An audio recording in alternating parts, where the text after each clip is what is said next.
The anti-corruption ordinances will need to be ratified by the new parliament once elections are over, and the BJP says that the outgoing government had no business bringing in new laws at this stage. Speaking on NDTV's election series Political Roots, Arun Jaitley, taking questions at his old college SRCC, said Rahul Gandhi first needed to explain his silence in parliament on the telecom, coal and commonwealth scams or the most recent Agusta helicopter scam. Rahul Gandhi has recently accused BJP in his recent speeches for opposing many of the anti-graft bills, like namely the Whistleblowers Protection Act, Prevention of Corruption Amendment 2013.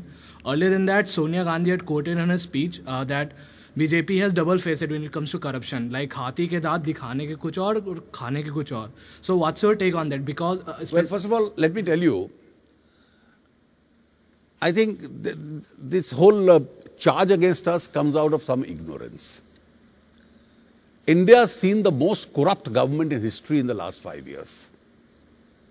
I have not heard a single statement from Rahul Gandhi on the 2G corruption, the spectrum corruption.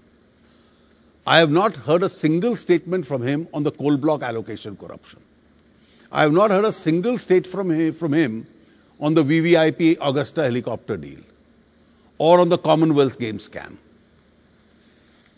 On the last session, before the government is to depart, bills which have been pending for a long time, he now says, these are my bills. Has he ever spoken once on any anti-graft bill?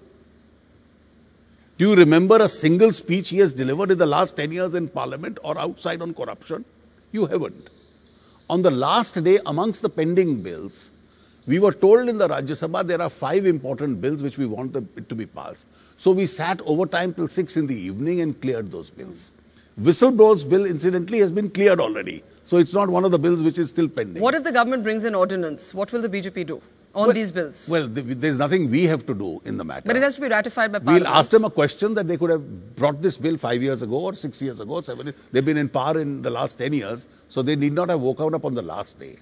But Secondly, suppose you form the next government. The Parliament has to ratify the ordinance. The next government will have to ratify it, A. Will you support these bills if they come as an ordinance? B. You see, I have no problem with most of these bills.